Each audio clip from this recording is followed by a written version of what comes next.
Ya, kita lanjut ya. Oke, jadi tadi ada berapa layer di OSI? Ada 7. Oke, saya bikinnya apa namanya detail aja di sini ya.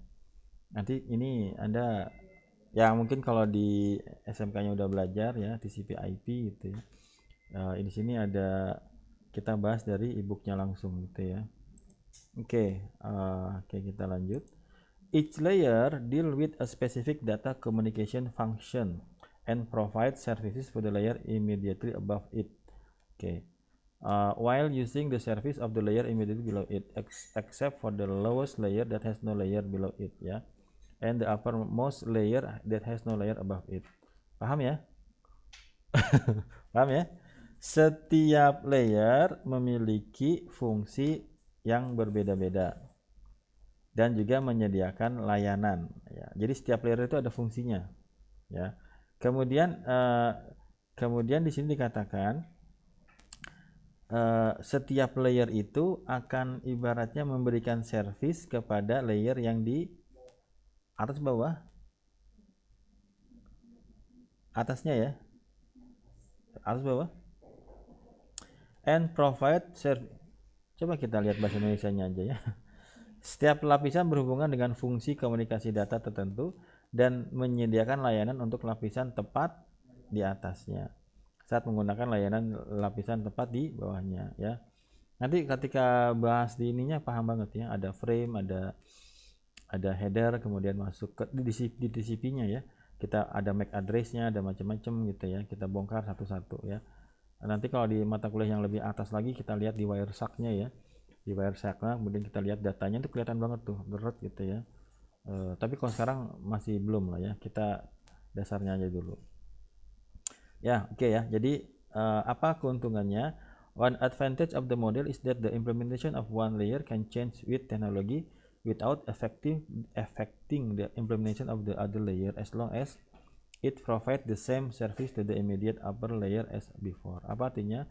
Salah satu keuntungan di mana kita membagi menjadi beberapa layer adalah bahwa implementasi satu lapisan dapat berubah dengan teknologi tanpa mempengaruhi implementasi lapisan lainnya. Contohnya kayak gimana Pak? Contohnya adalah di sini. For example, we can change the network interface card on laptop from wired to NIC to wireless without affecting other layer ya. Karena kita menggunakan layer-layer ya, maka ini ada satu contoh implementasi atau teknologi yang digunakan satu layer itu bisa berubah. Contohnya di sini ada apa? Kita menggunakan network interface card ya. Menggunakan apa di sini? Wire apa wire? Kabel ya. Menggunakan kabel. Kemudian kita ganti menggunakan apa? Wireless gitu ya. Karena yang diperlukan adalah servisnya. Ya, servisnya apa sih? NIC itu. Kartu jaringan itu gunanya apa? Mengirimkan data lah ya. Mengirimkan data apakah dalam bentuk listrik gitu ya, apakah kalau kita pakai fiber optik pakai cahaya gitu ya. Kalau pakai wireless berarti pakai apa? Pakai radio ya, frekuensi gitu ya. Nah, jadi implementasi dari satu layer bisa kita ganti ya, tapi tidak mempengaruhi layer yang lain. Itu kelebihan kenapa kita bikin beberapa model. In this book we use the term protocol. Kita menggunakan apa? Istilah protokol. Protokol adalah, nah ini kalau misalnya pertanyaan UTS nih, pertanyaan pertama nih. Jelaskan apa yang dimaksud dengan protokol ya. Protokol adalah a set of rule that ensure the effective exchange of information. Apa artinya? Protokol adalah set itu apa set? Kumpulan dari aturan-aturan yang memastikan efektif itu apa efektif? Ya, ini ada di sini ya. Protokol adalah seperangkat aturan yang memastikan pertukaran informasi yang efektif. Berarti lebih kepada berorientasi pada hasil ya, bukan pada caranya ya. Efisien itu kan caranya, efektif kan hasilnya. Ya, jadi kalau ada pertanyaan apa itu protokol? Protokol adalah seperangkat aturan yang memastikan pertukaran informasi yang efektif. Terdapat 7 lapis ya, di sini dikatakan. Oke, kita lihat. Tadi ya. yang tadi saya bahas ya. Apa aja? Physical layer, kemudian kasih service kepada data link layer gitu ya. Data link layer bisa kasih service ke transport layer, kasih service ke session layer, presentation layer, sama application layer. Tapi kalau di TCP ini disatuin semua ya. Ya, ini juga disatuin di TCP ya. Maka TCP cuma punya ada 4 layer ya. 1, 2, 3, 4. Di TCP ya. Application, presentation digabung satu, data link sama physical digabung satu, tapi network sama transport dia sama. Ya, yang di TCP IP model ya. Oke, kita lanjut aja. Kita masuk ke guna jari physical layer ya. Physical layer define the electrical and mechanic. Tadi kan dikatakan setiap layer punya fungsinya masing-masing. Nah, ini adalah fungsi dari physical layer. Oke, coba kita lihat bahasa Indonesianya. Physical layer itu apa bahasa Indonesianya? Lapisan fisik ya. Physical layer define the electrical and mechanical standard and signaling required to establish, maintain, and terminate connection. It deal with issues such as size and shape of the connector ya, signal, strength, bit representation, and bit synchronization. Ya, ini coba kita lihat bahasa Indonesianya ya. Lapisan fisik mendefinisikan standar listrik. Emang listrik ya. Ya, ketika ngirimin data kan pakai listrik ya. Kalau yang pakai listrik ya. Kalau misalnya dia pakai wifi ya beda lagi ya. Maksudnya fisiknya ya. Kemudian mekanik and sinyal yang diperlukan untuk membangun, memelihara, dan mengakhiri koneksi. Ini berkaitan dengan masalah seperti ukuran dan bentuk konektor ya. Yang kita pakai itu physical layernya, kekuatan sinyal, representasi bit, dan sinkronisasi bit gitu ya. Cabling masuk di sini enggak? Saya kasih list-listnya dulu ya. Yang kedua apa? Yang kedua adalah data link.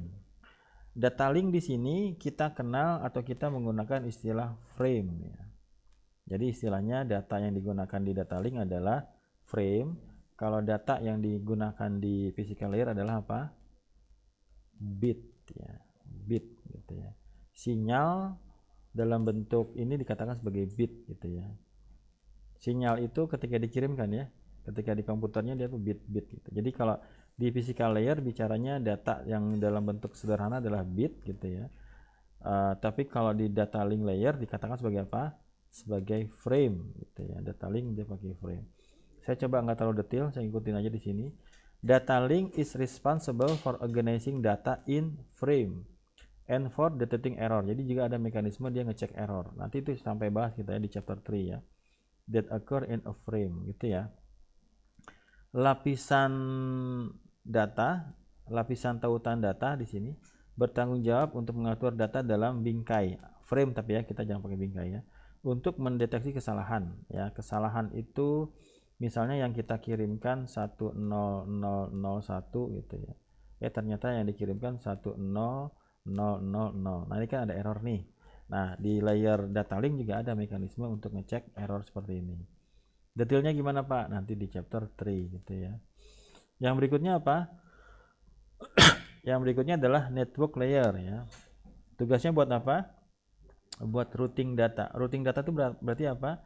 Mengirimkan data dari satu network ke network yang lain ya. Dia tidak bicara di dalam satu network tapi di antara beberapa network gitu. Itu namanya routing. Network layer is responsible for routing data to its destination and providing unique address ya. Berarti di sini dikenal namanya IP address ya. Kalau di data link dikenalnya apa? MAC address ya. MAC address ya. Sebenarnya juga nanti ada istilahnya ya.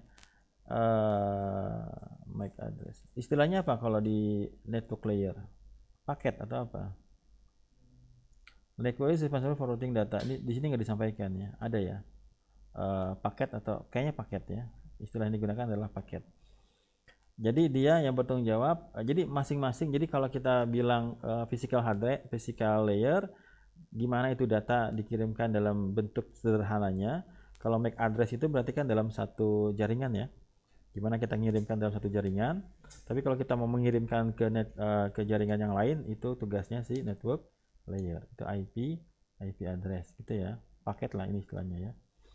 Yang berikutnya apa? Transport layer ya, responsible to reliable end-to-end data transfer. Ini nggak saya coba detailkan aja. Transport layer bertanggung jawab atas transfer data ujung ke ujung. Ini banyak pembahasannya ya, kita skip aja dulu. Kemudian ada namanya session layer, responsible for establishing, maintaining, and terminating session. Ini masih general aja. Yang terakhir apa? Presentation layer, translating data in form that can be understood by the receiver. Ini udah nggak dipakai lagi ya. Biasanya di ASCII-nya ya, kita convert menjadi ASCII gitu ya. Yang terakhir apa? Application layer ya, is responsible for providing services to end user. Ya, kalau kita mikir misalnya kita pakai browser gitu ya, gampangnya aja lah ya, gimana kita menggunakan di layer aplikasi gitu ya. Sebenarnya kalau di OSI bukan aplikasi itu yang dibahas ya. Oke, sekarang jadi yang ini hanya pengantar aja, saya nggak coba detailkan. Kita masuk sekarang yang namanya adalah yang tadi tuh ya. Ini gambarannya kayak gini gambarannya. Nah, ini gambarannya. Gambaran besarnya lagi kayak gimana? Gambaran besarnya lagi seperti ini ya.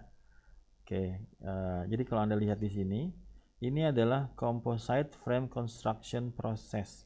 Jadi kita ngelihatnya dari atas. Dari atas gimana Pak? Dari ketika data dikirimkan. Oke, kalau Anda sudah paham di sini, nanti ketika masuk di apa namanya di wireshark-nya, Anda sudah paham, oh ini di layer yang keberapa gitu ya. Mana dia? Nah ini ya, coba kita lihat. Oke, tadi kita bilang ada berapa layer di OSI? Ada 7 layer. Nah sekarang tadi kita bahas dari bawahnya, sekarang kita lihat dari atasnya ya. Di sini ada data, ada data. Nah ketika di layer atas ada headernya, namanya level 7 header, H itu header ya, anggap aja header. Ketika dia diturunkan ke layer berikutnya, maka ini yang kita anggap sekarang data. Tadinya kan data ya, kemudian di level 7 ditambahin sama header di level 7-nya. Ketika dia turun ke level 6-nya, maka si level 7-nya ikutan ya. Seperti itu. Ditambahkan dengan apa? Dengan header yang ada di layer ke-6. Ketika dia turun lagi ya di layer kelimanya sama ditambahin lagi header di level 5. Ketika dia turun. Nah, jadi ketika dia kirimkan di sini itu ada data dan juga ada header-header dari setiap layer. Gitu ya. Tapi ingat, komputer itu sangat-sangat cepat. Ini kita belajar slow motionnya gitu ya. Nanti misalnya dipotong lagi ya, dipotong lagi kemudian dikirimkan. Ketika dikirimkan kadang-kadang nggak gagal gitu, dikirim lagi gitu ya. Oke, jadi kalau Anda sudah paham gitu bagaimana protokol yang dibuat di sini gitu ya, itu apa namanya kita ibaratnya sekarang mah terima beresnya aja gitu ya. Kirim data, kita nggak tahu kalau di situ data itu dikasih header, ada IP address-nya, ada MAC address-nya, ada port ID-nya gitu ya, ada macam-macamnya, ada ngecek errornya gitu ya, macam-macam. Kirim, ketika kirim juga dipotong-potong lagi gitu ya, dia nyari data, nyari jalan sendiri gitu ya, tahu-tahu udah nyampe aja ya, padahal tuh si paket itu data kemana-mana dulu gitu ya. Oke. Nah, seperti itu. Waktu SMK diajarin kayak gini belum? Enggak. Belum ya. Oke, mungkin terlalu teoritis ya. Kalau di kuliah ada mata kuliah namanya apa? Komunikasi data. Gitu ya. Ya, oke, kita lanjut aja. Itu sudah paham ya. Jadi yang namanya data itu ketika dikirimkan dia butuh alamat dari portnya, alamat dari IP-nya, alamat dari MAC address-nya. Tapi masing-masing nanti ada waktunya di kapan dipakainya gitu ya. Nanti Anda itu ibaratnya di MTCNA itu harus sudah mengerti itu semua gitu ya. Oke, kita bahas saja. Oke, kita bahas di sini. Gimana? Baru jam 9:30 kan? Iya. Masih bisa diikutin misalnya? Oke, kayaknya harus ada latihan ini ya. Oke, ya kita lanjut. At each layer, apa artinya? Pada setiap lapisan, the protocol for that layer create a protocol data unit for transmission that include the header. Itu yang tadi ya. Jadi di sini saya kenalkan yang namanya PDU gitu ya. PDU itu adalah apa tadi PDU? Di setiap layer, at each layer, the protocol for that layer create a protocol data unit, ya. Jadi di setiap layer ada yang namanya PDU, ya. PDU itu nanti ada headernya, ya. Kemudian di sini header itu namanya apa? PCI, ya, apa? Protocol Control Information. Jadi ini kelihatannya seperti ini, ya. Ini adalah PCI-nya. Apa tadi PCI? Header-nya, ya. Kemudian ada SDU. SDU ini apa? Apa itu tadi SDU? Oh, belum dibahas ya. Coba saya ulangi ya. Apa artinya ini? Di setiap layer, the protocol for that layer create a protocol data unit. Apa artinya? Di setiap layer akan dibuat PDU. Itu dulu ya. Di setiap layer akan dibuat PDU for transmission, ya, untuk transmisi datanya. Ada apa aja di PDU itu? Di PDU ada namanya header. Header itu adalah information required by that protocol and the data to be transmit. Jadi header ini adalah informasi-informasi seperti MAC address, seperti IP address, seperti port address, ya, macam-macamnya lagi yang dibutuhkan ketika kita mengirimkan data. Jadi PDU itu isinya adalah header sama data, gitu ya. The header is called a protocol control information. Jadi header itu sebutannya apa? PCI. Jadi kalau orang bicara PCI maka dia bicara tentang apa? Header. Bisa dipahami? Jadi ada PCI, ada datanya, gitu ya. The header is called tadi udah ya, and is the information exchange between entity at a given layer. Itu sudah ya. Ini saya pikir sudah jelas. Nah, berikutnya ada namanya the PDU of layer N is passed down to layer N-1, ya. Where it become a unit called the service data unit of that layer, ya. Jadi ketika diturunkan berubah menjadi apa? Menjadi SDU, gitu ya. Oke. Berarti SDU itu apa? Ya. Udah paham belum? Yang mana tadi? Ini ya. Coba kita breakdown dikit-dikit ya. PDU di layer N diturunkan ke layer di bawahnya. Si PDU ini akan menjadi apa? SDU. Jadi SDU itu adalah PDU, ya, dari layer di atasnya. Betul? Kemudian layer M-1 add its PCI to the SDU to create a PDU. Ah, udah ya. Paham ya? Sudah paham belum? Sudah ya? Gimana? Misalnya misalnya kita punya layer N, ya. Di sini ada layer N. Layer N kita punya yang namanya PDU. PDU itu isinya apa? PDU itu isinya adalah PCI sama data. PCI ini dikatakan sebagai header, betul? Ketika dia diturunkan ke layer di bawahnya, maka ini menjadi layer N-1.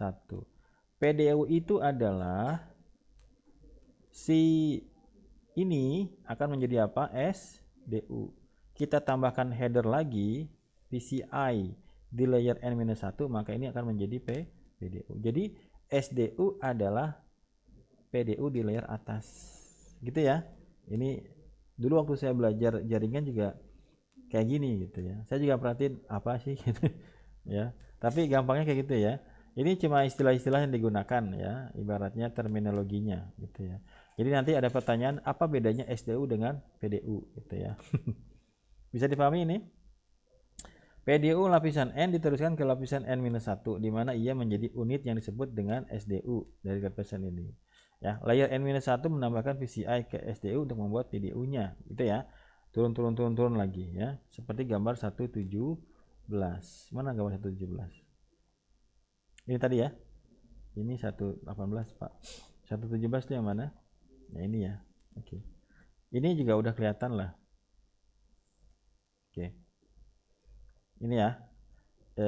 Ini apa? Ini adalah PDU. Ya. PDU layer apa? Layer N. Ketika dia turun, dia jadi apa? Jadi SDU. Kita tambahkan PCI, maka ini jadi apa? Menjadi PDU di layer N-1. Bisa dipahami tidak? Bisa ya, gampang itu ya. Ya, baca dulu lah ya. Ya, kita potong di sini.